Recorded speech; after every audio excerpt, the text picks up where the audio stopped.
once again. I hope you can hear me because my microphone is not here. My microphone is still at the park. Today, yeah, the travel line, but I cannot travel for now. As you know, the NSAS movement has really crippled a lot of things in the country. So we're really just about to make a short video that can update on how it's been affecting the life of, you know, ordinary Nigerian citizens, because we are ordinary citizens after all. I have someone with me here, a close friend, and there is another secret to who she is, but I'll tell you people later. But she's a Nigerian student, she's a Nigerian legal student, and her name is Elo, also known as Light. Good evening. And although she's a legal student, we're not here to talk about Nigerian law. As you know, this channel is a channel that is dedicated to Africa, African culture, and just, you know, exploring the richness that you can find in the African continent in terms of, it's more or less like a travel vlog. So if you want to travel, this channel will help you make travel decisions, the right ones regarding Africa. But once in a while some things happen and we just cannot help but talk about them, because if you were traveling as at the moment to Nigeria and I don't vlog about this, then I'm not a very good travel vlogger in the first instance. So that's a disclaimer right there, because I do not do political discourses, so please do not expect more of that on this channel. What you will be getting is things that have to do with African culture, travel vlogging. That's what I do, that's my domain. I'm not a political scientist.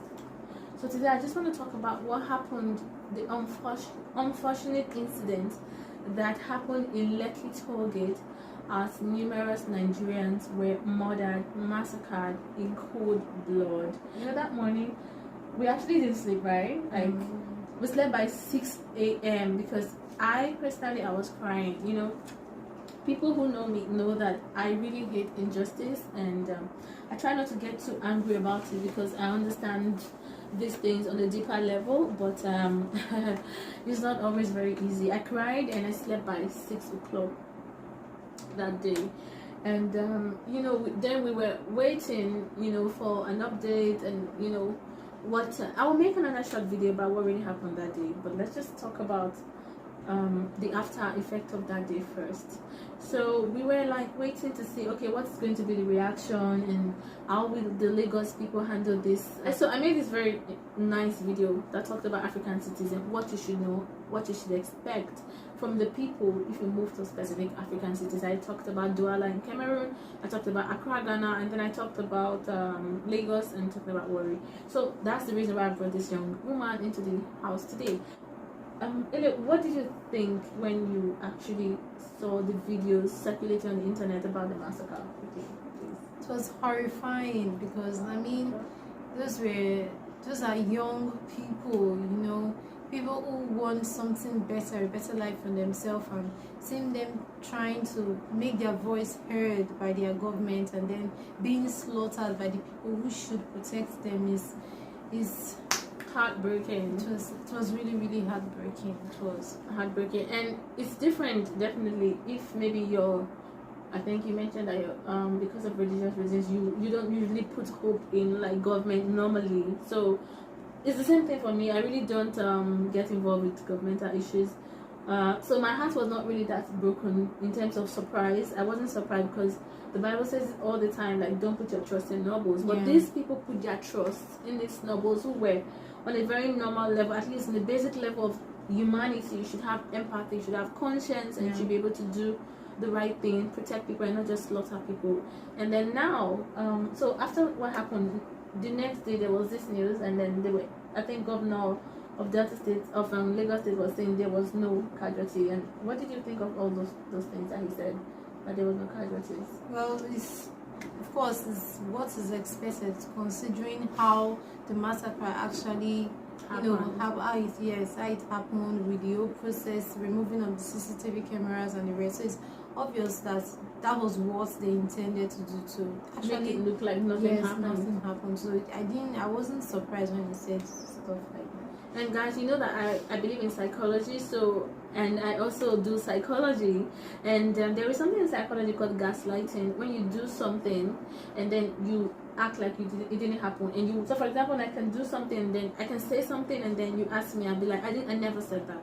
I never said that. And the person, the way psychology works, the person who argues this point more strongly and more confidently usually convinces the other person. So there's a lot of speculation.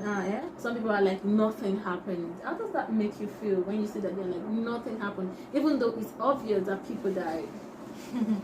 It's as in I was angry the first time when I heard people calling him on the phone and he was saying Governor Tinubu. Yeah. No, Tinubu, I don't think he's a governor. He's not a governor. Okay. See, I'm not a political person. I don't know, but he's not a governor. He was like, nothing happened. Like, do you think I did something like that? You think I will order something like that? Do I have access to Lekki tailgate? Am I the owner? You can imagine. It's like no empathy. No like, care. Of course, he has access to it anyway. And even if you don't have access, you are supposed to show more care. Like, are you serious? Something like what that. You're telling me right now didn't happen? Yeah. We are going to find the perpetrators. Which, of course, there is no way you won't know that something like that happened because everyone knew that something. So how can you, who is a big man, not know that something like that actually took place in your city? And it's a shame if you don't know. Exactly. You should be very embarrassed. You should not even say it in public. You should be very embarrassed. Unless, of course, you have no empathy. Guys, at this moment, if you've not hit subscribe, please subscribe to this channel. Leave a like.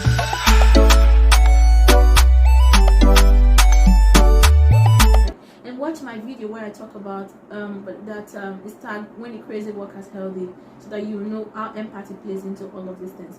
So then we talked about reactions of Lagosians. At one point people were clamoring that they should burn down Oriental Hotels. Oriental Hotels is owned by Tinubu, who is a very important person in the Lagos State discussion. And people were saying, okay, burn down governmental properties, burn down, take things that belong to the government so that they can give them back to the masses. That there should be a reaction so that people who died did not die for nothing.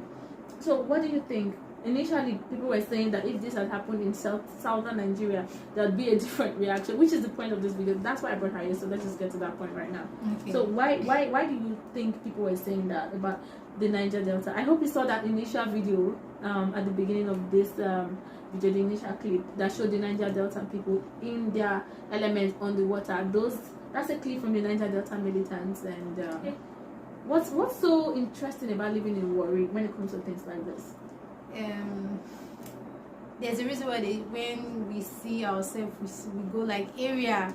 We get like in Warri precisely. There's this authenticity with our emotions, that we don't lie about how we feel. We don't pretend like this is how we are, this is how we are. You get, take it or leave it. When we see someone who makes us angry, or we even see someone who makes someone else angry, we just here explode. Don't like injustice naturally. We just explode. So it they buy people trouble. Exactly. So it was very strange when I was watching that video, I was like, shit, this guy like gets Oriental Hotel now. Like, I don't.